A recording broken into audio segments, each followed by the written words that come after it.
তুমি শুধু তুমি।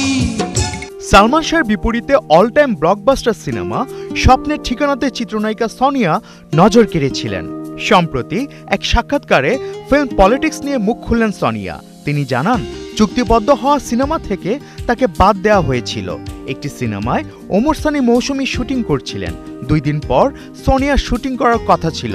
সোনিয়া চুক্তিবদ্ধও ছিলেন, কিন্তু শুটিংয়ের আগের রাতে তিনি জানতে পারেন তাকে বাদ দেওয়া হয়েছে। এছাড়া শাবনূরের সঙ্গে একটি সিনেমা থেকে তার সংলাপ ও গান বাদ দেওয়া হয়েছিল। প্রথম সিনেমা কুলি দিয়ে ওভারনাইট তারকা বনে যাওয়া নায়িকা পপি। বর্তমানে সিনেমা থেকে একেবারে নিজেকে গুটিয়ে নিয়েছেন তিনি। ফিল্ম পলিটিক্স নিয়ে একসময় মুখ খুলেছিলেন সেরা অভিনেত্রী শাখায় জাতীয় চলচ্চিত্র পুরস্কার প্রাপ্ত নায়িকা পপি। জানিয়েছিলেন একজন নায়কের নোংরা পলিটিক্সের শিকার তিনি। এমনই পলিটিক্স শুরু করেন যে টিকে থাকা অসম্ভব হয়ে পড়েছিল পপির। মনের মাঝে তুমি সিনেমার মাধ্যমে রাতারাতি তারকা খ্যাতি পান চিত্রনায়িকা পূর্ণিমা। একসময় সরব থাকলেও বর্তমানে খুব একটা সিনেমায় পাওয়া যায় না তাকে। এর কারণ পছন্দমতো চরিত্র না পাওয়া, অন্যটি হলো তিনি রাজনীতির শিকার। পূর্ণিমা জানিয়েছিলেন অনেক শিল্পী বেকার, এর কারণ রাজনীতি।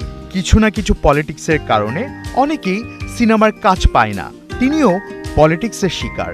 তিনি অনেক সিনেমা থেকে বাদ পড়েছেন এই ফিল্ম পলিটিক্সের কারণেই। গুঞ্জন শোনা যায় দেবদাস সিনেমায় পার্বতী চরিত্রে পূর্ণিমার অভিনয় করার কথা থাকলেও ফিল্ম পলিটিক্সের কারণে সেই চরিত্র পেয়ে যান অপবিশ্বাস।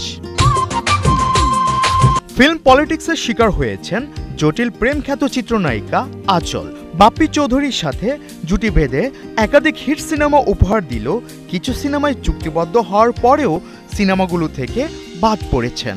আঁচল বলেন তিনি ফিল্মের নোংরা রাজনীতির শিকার হয়েছেন। একের পর এক সিনেমায় চুক্তিবদ্ধ হয়েছিলেন, কিন্তু শুটিংয়ের আগেই খবর আসে তার জায়গায় অন্য কাউকে নেওয়া হয়েছে। ফেরত দিতে হয়েছে সাইনিং মানিও।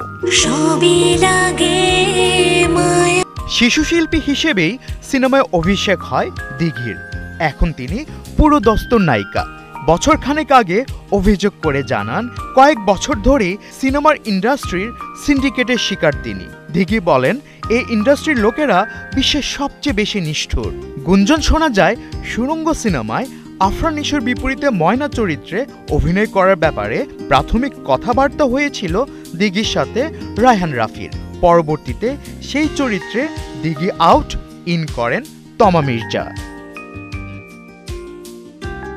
আফফান মিতুল, ৭১।